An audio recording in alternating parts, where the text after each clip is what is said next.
The Lord. आप सभी को जय मसीह की। मेरे प्रिय भाई बहनों, आज इस वीडियो को बनाते हुए मैं अपने आप को अति गौरवान्वित महसूस कर रहा हूं और काफ़ी खुशी भी हो रही है। शायद आप ये जानना चाह रहे होंगे कि आखिर ये खुशी का कारण क्या है। जब कोई व्यक्ति कोई कार्य करता है और उसके कार्यों में जब कोई सफलता प्राप्त होती है, जब उसका मिशन पूरा होने सा लगता है, तो वो व्यक्ति को खुशी का ठिकाना नहीं रखता है।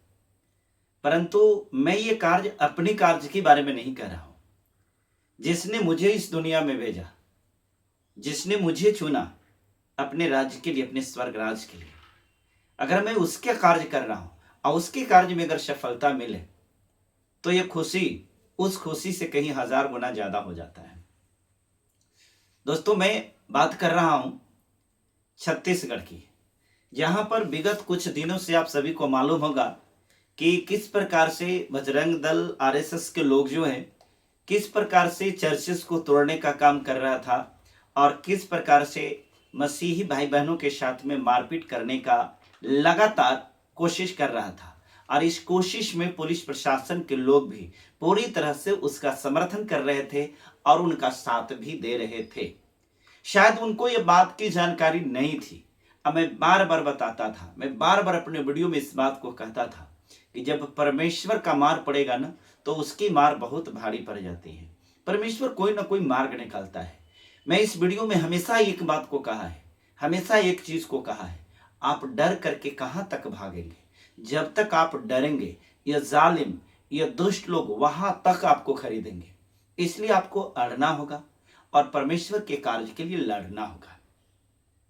जी हाँ, मैं ये बात कर रहा हूं, ये हमारा जो प्रयास था, हमारा जो ये कोशिश रहा इंसानियत को बचाने का, मानवता को बचाने का, धर्म की रक्षा करने का। मेरे लिए प्रत्येक धर्म समान है।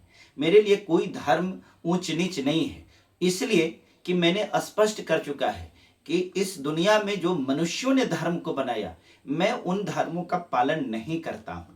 हाँ, वो जो मानवतावादी सिद्धांत के ऊपर चलता है, वो जो इंसानियत के आधार पर चलता है, वो जो मानवता की रक्षा की बात करता है, मैं उसी की बात करता हूं। क्योंकि मेरा धर्म इंसानियत है।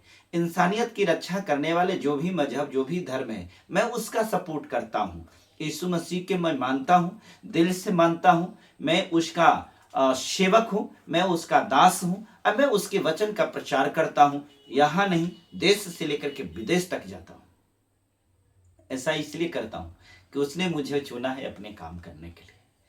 परंतु ये जो छत्तीसगढ़, राजस्थान, मध्य प्रदेश, उत्तर प्रदेश में जो लगातार ये निरंकुश शासन में जिस प्रकार से मसीही भाई बहनों के साथ में शोषण, जुल्म और अत्याचार हो रहा था, उस अत्याचार के खिलाफ में मैंने बिगुल फूका और मैंने प्रत्येक लोगों को ये मैसेज दिया, ये संवाद दिया कि अब वो समय नहीं है, आपको लड़ना ही पड़ेगा। इसलिए कि जब तक आप लड़ेंगे नहीं, तब तक ये लोग आपको छोड़ेंगे नहीं, तब तक आपके साथ में सताव होता रहेगा। अभी ये खबर जो आई है, आज की खबर, जो हमारे लिए अत्यंत खुशी की बात है कि इस हमारा प्रयास का एक बहुत ही सराहनीय निष्कर्ष आया है, एक रिजल्ट मिला है।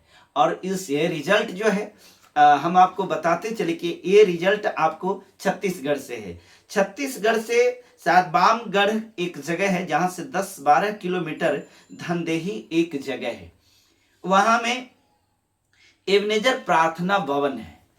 उस प्रार्थना भवन पर बजरंग दल के लोगों ने उस पर अटैक करने का योजना बना रखा था। उस पर अटैक करने का उन्होंने पूरी तैयारी कर लिया था। परंतु जैसे ही इस चीज की जानकारी मसीही भाई बहनों को लगा, तो आपको मालूम है कि अब जो है प्रत्येक लोग खुल करके उसके विरोध में उतर चुके हैं। मैं धन्यवाद देता हूं भीम आर्मी के लोगों का और वैसे तमाम संगठनों का जो मसीही भाई बहनों के साथ में खड़ा होकर उनके समर्थन में उतरे हुए हैं। लेकिन एक मौन समर्थन और एक समर्थन वो जो डट करके, अड़े होकर के, खड़े होकर के, ये दोनों में बहुत फर्क है। ये जो हमने बताया, इस प्रार्थना भवन में जहां पर ये अटैक करने वाले थे, तो भीम आर्मी के जो लोग थे इस प्रार्थना भवन पे जा करके चप्पे चप्पे में वो पहरेदारी और इन मसीही भाई बहनों को सुरक्षा के लिए लाठी डंडे और सारे औजार से लैस होकर के, और उन्होंने चैलेंज किया कि अगर तेरी मां शेरनी तुम्हें पैदा किया है तो तू आओ और बंद करके दिखला दे। मैं देखता हूं कि तेरी बाजुओं में कितना दम है, तू आओ और करके दिखला दो। जब इस प्रकार की भनक बजरंग दल के लोगों को लगा और ये जो हिंदूवादी संगठन को लगा, तो इनकी पैंट गिल्ली हो गई और वहां तक पहुंचने का दुस्साहस नहीं किया। बस यही एक प्रयास की कमी थी। मैं सारे लोगों को बस यही जगाने का काम किया था। मैं हिंसा में विश्वास नहीं करता हूं। मेरा काम हिंसा करना नहीं है। हमारा वचन हिंसा करने के लिए नहीं बताता है, लेकिन सुरक्षा करने के लिए तो संविधान भी बात करता है। हम अपने आप को डिफेंस क्यों नहीं कर सके? और इससे भी ये जो खबर जो मैंने देखा, ये खबर छत्तीसगढ़ क्रिश्चियन फोरम के अध्यक्ष हैं अरुण पन्नालाल जी। मैंने उनकी वीडियो को पहले भी देखा था, किस प्रकार से उनके सामने एक बेचारगी थी, लाचारगी थी, वो विवश थे, और कैसे घरेलू प्रार्थना सभा को भी सरकार के द्वारा, पुलिस प्रशासन के द्वारा बंद कराया गया था। तो उनकी उस लाचारी को भी मैंने देखा था, और उस समय के बाद से मैंने ये संकल्प लिया था कि मैं परमेश्वर के कार्य के लिए दिन रात एक करूंगा, चाहे जितना भी वीडियो बनाना पड़ेगा, चाहे जितने भी लोगों के लिए संदेश हमको दे करके जागरूक करना पड़ेगा, वो मैं करके ही रहूंगा। और तब तक करता रहूंगा जब तक इनको पानी नहीं पिला दे, तब तक करता रहूंगा जब तक हमारे मसीह भाई बहन को पूरी तरह से आजादी, अपनी धार्मिक आजादी मैं नहीं दिला देता हूं। मैं के मतलब मेरा परमेश्वर, मैं कुछ नहीं कर सकता हूं, मेरे अंदर में वो शक्ति नहीं है, वो सामर्थ्य नहीं है। आज जब वो भीम आर्मी के लोग पूरी तैयारी के साथ उस प्रार्थना भवन में जब अपने लाठी डंडे से लैस होकर के ऊपर से लेकर के नीचे तक उनकी सुरक्षा के लिए जब आ गए, तो वहां इनके एक परिंदे जो थे वो भी पैर मारने के लिए नहीं है। ये है उनकी औकात और ये है उनकी हैसियत। आपको भगा रहे थे इसलिए कि आप भाग रहे थे। आपको भागने की जरूरत नहीं, इनसे डरने की जरूरत नहीं है। ये चंद मुट्ठी भर जो लोग हैं ना, इनकी कुल, इनके पूर्वज ये खुद डरपोक थे। इनके अंदर में हिम्मत नहीं है, साहस नहीं है सामना करने का। जिस वक्त आप अड़ जाएंगे ना, उस वक्त ये भाग जाएंगे। हाँ, मैं बात कर रहा हूं संवैधानिक, मैं कोई भी इलीगल बात नहीं कर रहा हूं। मेरा कहने का मतलब यह है कि क्या संविधान हमारे लिए धार्मिक आजादी नहीं देता है?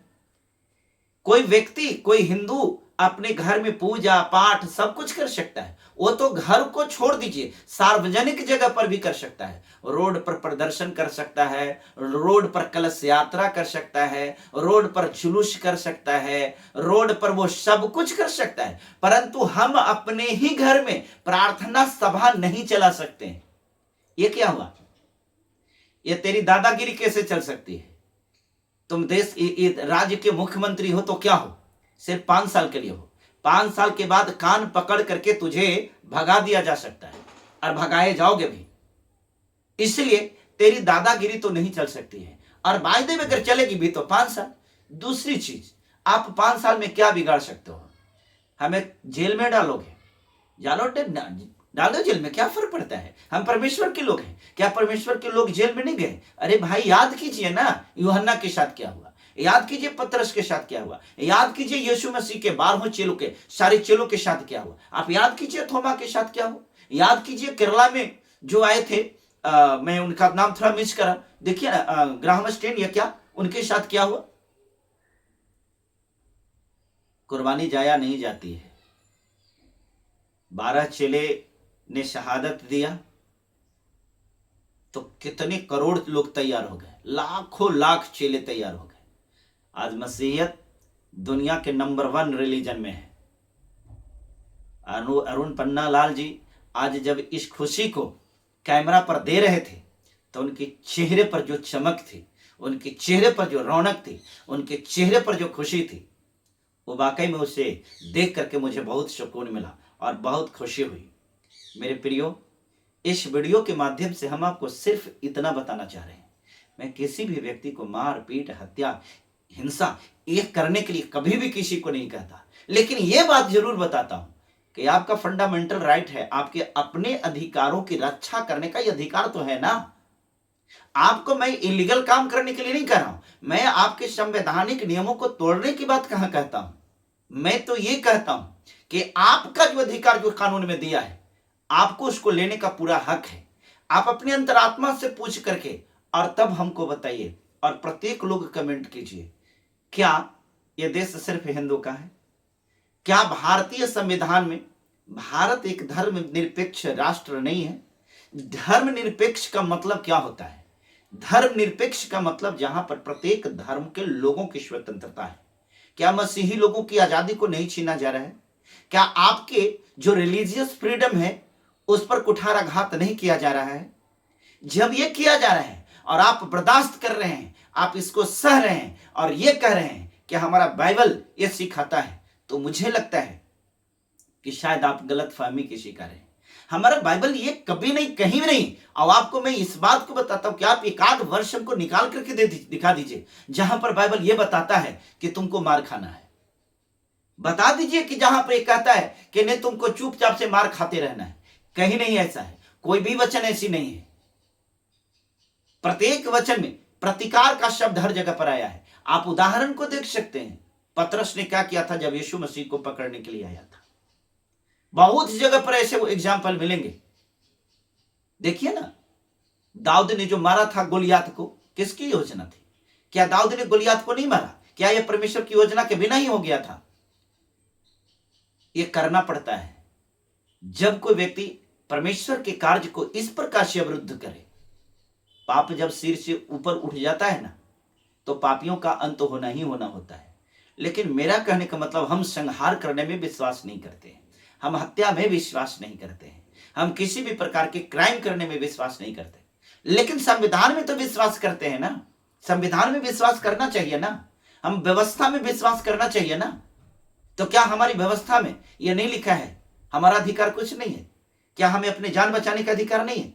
हमें अपनी बहन बेटियों की इज्जत बचाने का अधिकार नहीं है? क्या हमें अपने परिवार को बचाने का अधिकार नहीं है? क्या हमारे अपनी संपत्ति को बचाने का अधिकार नहीं है? क्या हमारे फंडामेंटल अधिकार है, क्या उसको बचाने का अधिकार नहीं है?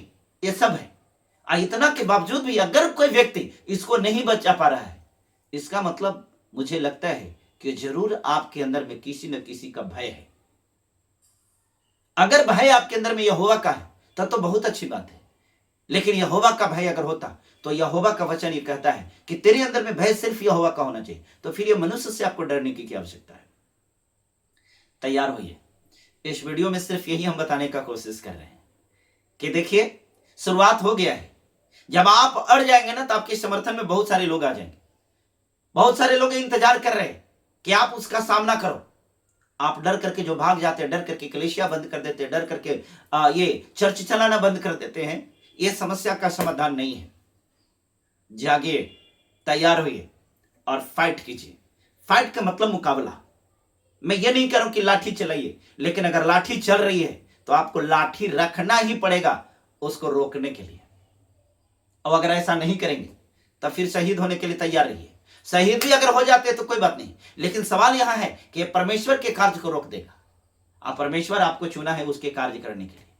कितना परमेश्वर को जान करके बुरा लगेगा कि जिस व्यक्ति को आपको चुना और यह कह करके चुना कि आप सर्वशक्तिमान पिता का बेटा हो, और वो बेटा अगर कायर हो तो कैसा लगेगा एक बाप को?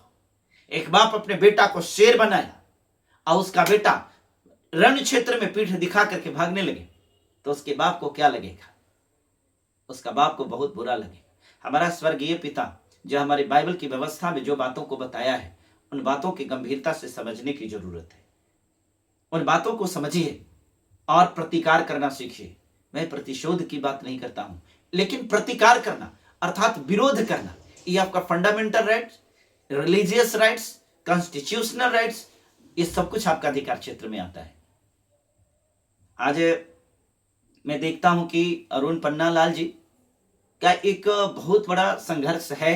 उन्होंने भी जो भी अपने फोरम के लिए, क्रिश्चियन फोरम के द्वारा जो भी उनसे बन पड़ा, उन्होंने किया है और करते हैं।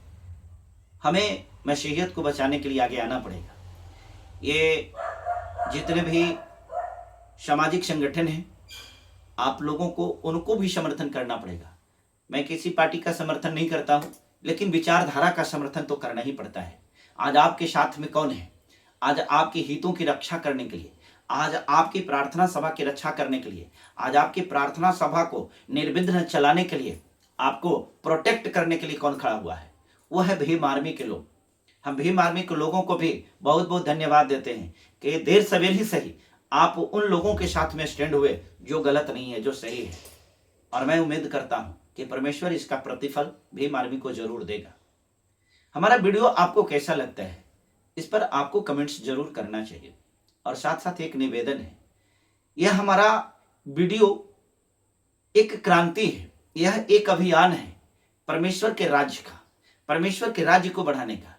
इस राज्य को बढ़ाने के लिए अगर आप कुछ कर नहीं सके तो कम से कम इस वीडियो को हर एक ग्रुप में, हर एक लोगों के पास शेयर तो जरूर ही कर सकते हैं और उनसे निवेदन तो जरूर कर सकते हैं कि इस चैनल को सब्सक्राइब करें। यह एक महाक्रांति का रूप लेगा।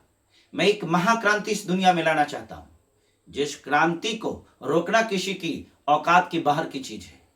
इस क्रांति में आप हमारा साथ दीजिए, इस अभियान में आप हमारा साथ दीजिए, इसलिए कि ये कार्य मेरा नहीं परमेश्वर का है। जब इसमें आप सहयोग करेंगे तो परमेश्वर आपके परिवार में आपको बहुतायत आशीष करेगा। मिलते हैं फिर दूसरे वीडियो में। तब तक के लिए इस वीडियो में इतना ही। बहुत बहुत धन्यवाद। आप सबको जय मसीह की। Praise the Lord.